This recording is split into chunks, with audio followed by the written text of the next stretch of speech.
Question 101, Sri Rampal Singh. Please cooperate. Just find out whether I give opportunities or not. Yes, Sri Rampal Singh. Question number बोलिए. 101. Yes, thank you. एक विवरण सभापति पर रख दिया गया है. Oh, new member. I compliment you. Thank you. बधाई. Yes, please. आपका सप्लीमेंट्री पूछिए. माननीय अध्यक्ष महोदय, नियंत्रित दवाओं की सूची में काफ़ी दिनों से सरकार की तरफ से विगत 3 वर्षों से नाम जोड़ने की बात की जा रही है और वो दवाएं जोड़ी नहीं गई हैं. मेरा मंत्री जी से जानना चाहता हूं कि जो उत्तर में जानकारी दी है 886 दवाओं की सूची दी है कि इनको हम नियंत्रित दवाओं की सूची में जोड़ेंगे, इसे कब तक जोड़ेंगे ये माननीय मंत्री जी बताएं. और अब तक नहीं जोड़ा इनका नाम, उसका क्या कारण है ये भी सर, ये 886 दवाएं जिनकी चर्चा कर रहे हैं, ये वो दवाएं हैं जिनको कंपनी ने स्वेच्छा से कहा था कि हम इसका दाम घटाएंगे. अभी तक जो दवाएं नियंत्रित दवाएं हैं 1995 में लिस्ट बना था, उस लिस्ट के मुताबिक जो 74 दवाएं हैं बल्क ड्रग्स वो केवल नियंत्रित में हैं. और जो अभी जो है न्यू फार्मास्यूटिकल पॉलिसी जो है वो सरकार के विचाराधीन है, कैबिनेट के विचाराधीन है. तो इसमें से हम लोगों ने हमारा जो कॉमन मिनिमम प्रोग्राम है यूपीए गवर्नमेंट का, उसमें हमने 2-3 बातें कही है. एक बातें कही है कि सरकार जो है आम लोगों को सस्ते दर पर जो है दवाई का मुहैया कराएगा.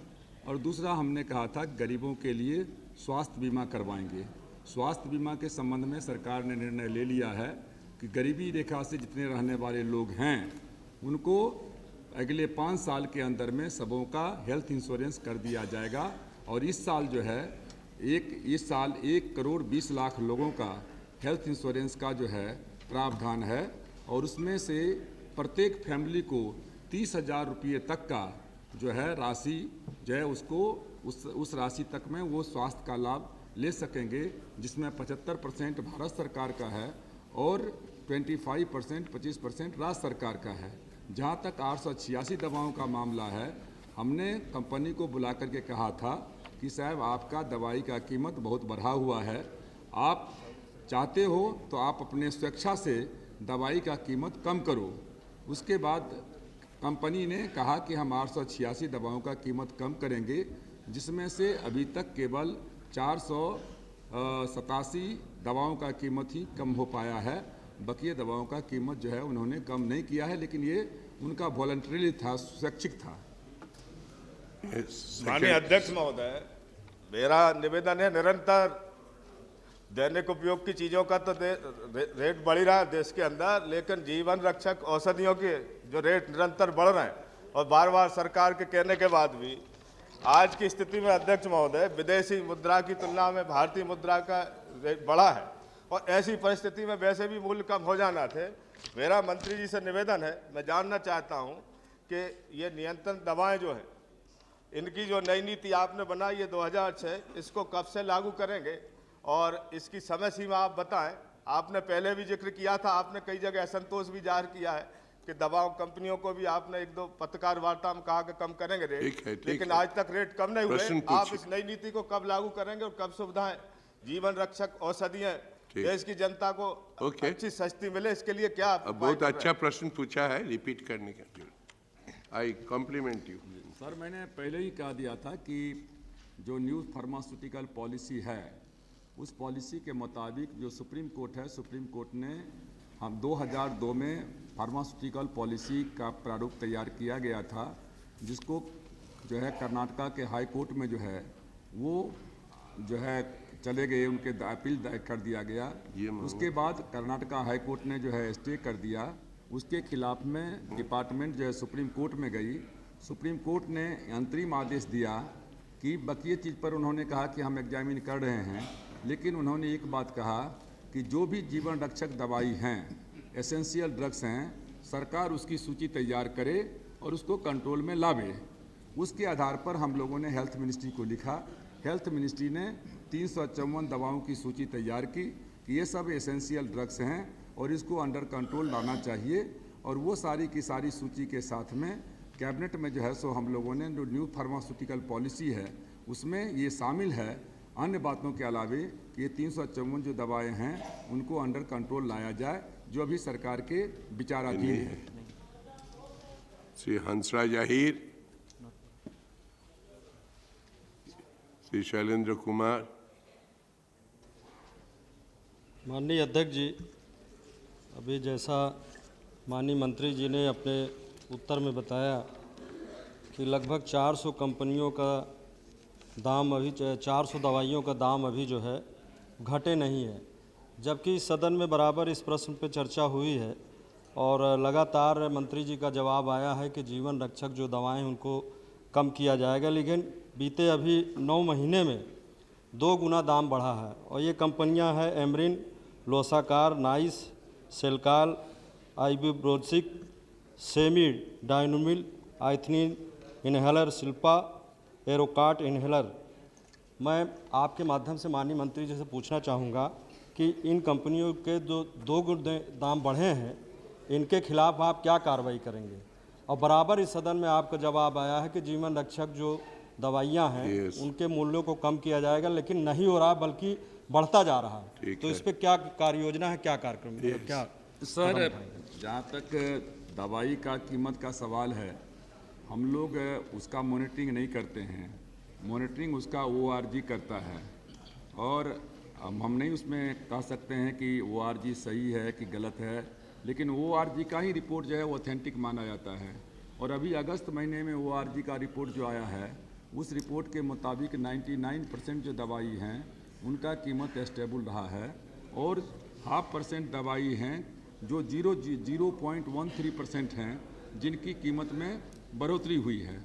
जहाँ तक आपने कहा कि कुछ दवाओं का कीमत जो है 50% से ज़्यादा बढ़ गया है, तो जो हमारा DPCO है उसके मुताबिक पहले था कि 20% तक उनको छूट थी कि साल में 20% तक वो दवाई की कीमत बढ़ा सकते हैं। हमने जो है जनवरी 2007 से हमने आदेश दिया है, 1 अप्रैल 2007 से हमने आदेश दिया है 10B के अंतर्गत कि 20% से घटा करके मैक्सिमम उनको 10% बढ़ाने की छूट होगी, और जो भी लोग ज़्यादा उससे बढ़ाते हैं तो उनके खिलाफ में कार्रवाई की जाती है ओवर चार्जिंग का। और अभी तक कुल मिलाकर के जो है 1400 करोड़ से ज़्यादा के रुपये के जो है उनके ऊपर में जो जुर्माना लगा है, उसका ओवर चार्जिंग का उनके खिलाफ में केस चल रहा है, जो कोर्ट में जो है सो पेंडिंग है। श्री वासुदेव आचार्य। अध्यक्ष जी, हमारे देश में खाली लाइफ सेविंग दवा ही नहीं, हर दवा का भाव बढ़ा है पिछले दिनों में। और मंत्री जी बार बार इस सदन में भी कहे हैं कि उनका एक उद्देश्य है, वो चाहते हैं कि दवा का भाव घटाए। और उन्होंने भी एक जो दवा का हमारे देश में जो भाव था उसका भी एक दिए थे कि मैन्युफैक्चरिंग कॉस्ट और जो जिस भाव से बेचा जाता है उसमें बहुत अंतर है, 100, 200%, 300%, Yes. 400, इवन 500% Put the उसका question. बढ़ोतरी है। लेकिन आज तक कोई कार्रवाई, ठोस कार्रवाई आज तक नहीं हुआ है इस दवा को दाम घटाने के लिए। एक कमेटी बनी, पहले हाथी कमेटी का रिकमेंडेशन था, then the recommendations were diluted, उन्होंने जो लीस्ट कंट्रोल ड्रग्स के अंदर में लाया था पूछिए उसको question. घटाया गया। और पिछले दिनों में दवा का भाव बहुत ज़्यादा हो गया। हम मंत्री जी से ये जानना चाहते हैं कि कितना दिन लगेगा, क्योंकि कमेटी का रिकमेंडेशन भी आ गया और वो भी चाहते हैं, बार बार बताए हैं इस सदन में, कितने दिन के अंदर में हमारे देश में ये शैक्षिक नहीं है, वॉलंटरी नहीं है कि वो अपने से घटाया, कितना घटाया, कितना परसेंटेज घटाया, ठीक है। कुछ नहीं, मिनिमम Put your परसेंटेज घटाया question, है। please. हम यही उनसे जानना चाहते हैं कि कितना दिन लगेगा कि सरकार इस दवा को दाम घटाना और इस जगह लाना कि हमारे देश में जो गरीबी रेखा के नीचे है और उसके ऊपर भी जो है, आज वो दवा खरीद नहीं सकते हैं। ठीक है, तो कितने दिन के अंदर में ठीक है। देश में Yes. जो जीवनदायी दवाएं हैं, लाइफ सेविंग ड्रग है, उनका भाव घटा सकते हैं। Yes please, yes. सर, दवाएं दो तरह की होती हैं, एक है कंट्रोल और एक है डी कंट्रोल। तो जो कंट्रोल की दवाई होती है उसका दाम सरकार फिक्स करती है, उसमें कॉस्ट ऑफ प्रोडक्शन है, ट्रांसपोर्टेशन चार्जेज है, पैकिंग्स हैं, प्लस उसके ऊपर में 100% मार्जिन दे करके तय करती है। तो एक है कंट्रोल दवाई। दूसरा इसके अलावा तो 74 ड्रग्स जो हैं वो अंडर कंट्रोल हैं। बकिया जो दवाई है वो डी कंट्रोल है, उसमें हम कुछ नहीं कर सकते हैं, कंपनी अपना कीमत तय करती है और वो उसको बताती है। सिर्फ उसमें हम इतना ही करना देखते हैं कि इनका कीमत 20% से, और जैसा अभी हमने कहा कि 10% से उन्होंने बढ़ाया है कि नहीं बढ़ाया है। आपका कहना सही है, हम इस बात से सहमत हैं कि बहुत सारी सर दवाइयाँ हैं जिनका कीमत अनाप शनाप है। सेट्राजिन टैबलेट्स है, उसका जो है सेट्राजिन टैबलेट्स को यदि देखेंगे तो दिया जाता है, जो स्टॉकिस्ट है, होलसेलर है, उसको दिया जाता है ₹1.20 में, और MRP रहता है 37 रुपीज़। इतना का ये कहते हैं कि उसके पास में, इसका मतलब कॉस्ट ऑफ प्रोडक्शन मुश्किल से 20 पैसा क्या कहते हैं कि होगा। लेकिन जैसा कि हमने कहा कि जो डी कंट्रोल दवाई हैं उसके ऊपर में हमारा कोई बस नहीं है, और इसीलिए हम चाहते हैं कि उस दवाई को, इन सारी दवाइयों को जो जीवन रक्षक दवाई हैं उनको हम अंडर कंट्रोल लावें।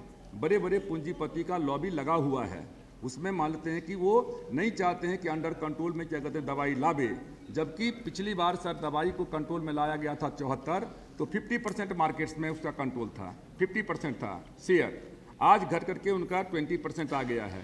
तो ये भी नहीं कहा जा सकता है कि कंट्रोल में लाने के बाद दवा क्या कहते हैं उसका मार्केट कोई घट जाता है। इस बार सर हम लोग जो प्रस्ताव दिए हैं उसमें हमने कहा है कि 100% के अलावे तुमको हम 150% मार्जिन देंगे, रिसर्च एंड डेवलपमेंट करोगे तो 20% और क्या 50% क्या कहते हैं कि और देंगे। ये सारी की सारी चीज़ें हैं, लेकिन जैसा कि हमने कहा कि जब तक फार्मास्यूटिकल पॉलिसी जो है कैबिनेट से अप्रूव नहीं हो जाता है तब तक जो है हम उस पर लगाम नहीं लगा सकते हैं, और उसके लिए सरकारी प्रयत्नशील है। हमने 3 कमेटी बनाई थी, एक संधू कमेटी बनाई थी डिपार्टमेंट की तरफ से, संधू कमेटी पर कंपनी को एतराज़ हुआ तो फिर प्रणव सेन की कमेटी बनाई गई PMO के द्वारा। दोनों कमेटी की रिपोर्ट के आधार पर जो है हम लोगों ने जो है पॉलिसी बनाया है, कैबिनेट के पास में है, कैबिनेट ने उसको GOM में जो है भेज दिया है। शरद पवार जी उसके क्या कहते हैं कि अध्यक्ष है। GOM की बैठक में थोड़ी देरी हुई है, इस बात को हम मानते हैं, लेकिन शीघ्र से शीघ्र हम चाहेंगे कि ग्रुप ऑफ मिनिस्टर में उसको देख करके और फिर कैबिनेट के पास में ले जा करके और कैबिनेट उसको अप्रूव करे। Yes, expedition is needed. Yes, Sri Prabhunath Singh.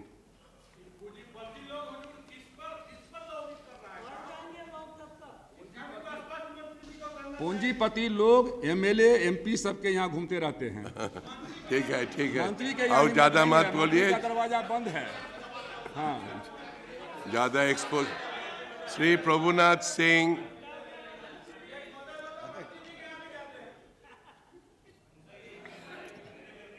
अध्यक्ष महोदय, Yes.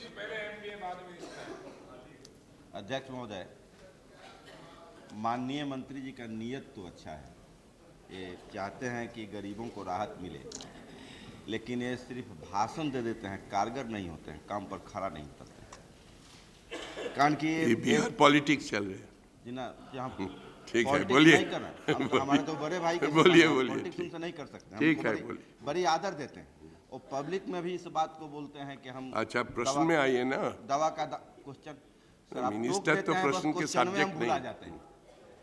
तो वैसी स्थिति में ये बोलते जरूर हैं। जैसा कि इन्होंने कहा कि ये जो BPL सूची के लोग हैं उनको राहत देने के लिए उनका ये बीमा योजना करवाएंगे 5 सालों में, ये तब तक 5 साल ठीक है। उनको मरने की ये छूट अभी देना चाहते हैं। सब्जेक्ट के बारे में प्रश्न कीजिए। हाँ, सर, सब मंत्री जी ने जो यहाँ सदन में कह दिया उसमें सप्लीमेंट्री बोलिए, पूछने का बोलिए। सदस्य को अधिकार है, इसलिए हम उनके कहे हुए बात में से जानना चाहते हैं कि 5 साल जो आपने मरने का छूट दिया है कि आप 5 साल तक मरते रहिए, 5 साल में हम पूरा करेंगे। तो BPL सूची के अलावा वैसे भी जो मरीज होते हैं अध्यक्ष जी, जब कोई MP वगैरह लिखता है तो प्रधानमंत्री कोष से 30,000 रुपया मैक्सिमम और 20,000 रुपये मिल जाते हैं। तो ये कहते हैं कि जिनका बीमा होगा उसको 30,000 रुपया मिलेगा, उसमें से 75% क्या प्रश्न है, केंद्र की पूछिए। सरकार का होगा और 25% राज्य के सरकार का होगा। नहीं। राज्य सरकार के यहाँ भी कोष होता है। राज्य सरकार गरीबों को, जैसे बिहार की सरकार ने 1 लाख रुपया तक बीपीएल सूची में शामिल प्लीज, लोगों को प्रभुनाथ जी, राहत देने का कोऑपरेट काम- कीजिए, हम कोऑपरेट अध्यक्ष महोदय ये जानना चाहते हैं कि जो आप ये कह रहे हैं तो इसमें आप गरीबों को राहत कैसे दे सकते हैं? ठीक। आप हमको स्पष्ट बताइए कि जिन लोगों को आप बीमा कराएंगे, क्या जब वो बीमार पड़ेंगे, असाध्य रोग होगा, तो उनका मुफ्त इलाज सरकार कराएगी बीमाधारियों को? हमें आपसे जानना ठीक चाहिए। ये 30,000 20,000 बंद कीजिए। सर ये जो है 5 साल में जब भी 60 साल आज़ादी के हो गए हैं और 60 साल आज़ादी के होने के बाद यदि लोग जिंदा हैं तो 5 साल में ही सब लोग मर जाएंगे। मैं आपकी बात से सहमत नहीं हूँ। काम यदि जो सरकार काम करे, सरकार काम नहीं करे, आपको पूरा अधिकार है उसकी आलोचना कीजिए, लेकिन जब सरकार अच्छा काम करे तो कम से कम तारीफ भी करनी चाहिए। आज़ादी के 60 साल के बाद सरकार पहली बार ये कदम उठा रही है कि देश में जितने बीपीएल हैं, बिलो पॉवर्टी लाइन के लोग हैं, उनको जो है मुफ्त दवाई, हेल्थ इंश्योरेंस करा करके मुफ्त दवाई की व्यवस्था करे। पहली बार हो रहा है और 30,000 एक परिवार के ऊपर में 30,000 रुपया दिया गया है। कुल मिलाकर के 3500 करोड़ रुपया, 3,500 करोड़ रुपया सरकार के खजाने से, केंद्र सरकार के खजाने से जाएगा। अब कोई हमारे पास में क्या कहते हैं, कोई ये तो नहीं है आपके पास में मैजिक तो नहीं है कि आप एक बटन दबाएंगे और सब जगह उज्ज्वला होगा। अब उसमें हमने कहा कि सिर्फ भाषण नहीं है, 1 करोड़ 20 लाख लोगों के परिवार का इस साल किया जाएगा 2007-8 में। फिर उस 5 साल के अंदर में क्रमबद्ध कर करके सारे के सारे जितने बीपीएल परिवार के, बिलो पॉवर्टी लाइन के लोग हैं, चाहे किसी भी जाति धर्म का हो, सारे के सारे लोगों का क्या कहते हैं कि उसमें कवर क्या कहते हैं कर लिया जाएगा। और उसमें शामिल है जिसमें डॉक्टर का इलाज भी है, उनको हेल्थ कार्ड दिया जाएगा, स्मार्ट कार्ड बनेगा। उसके बाद कहते हैं कि डॉक्टर का इलाज, डॉक्टर का दिखाई से लेकर के 30,000 रुपये तक का उनको हेल्थ कार्ड के आधार पर कहीं भी जाकर के दवाई क्या कहते हैं 30,000 रुपया तक जो है ले सकता है।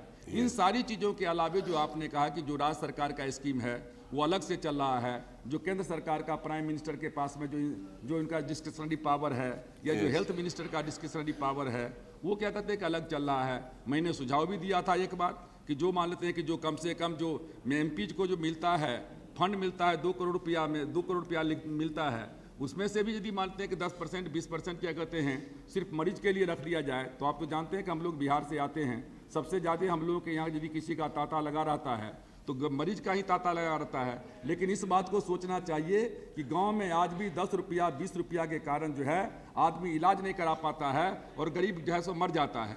उस परिस्थिति में सरकार यदि 30,000 रुपया तक का सालाना एक परिवार को राहत देने का निर्णय लिया है तो ये स्वागत जो कदम है और कम से कम आपको इसका स्वागत करना चाहिए। Question 102, Sri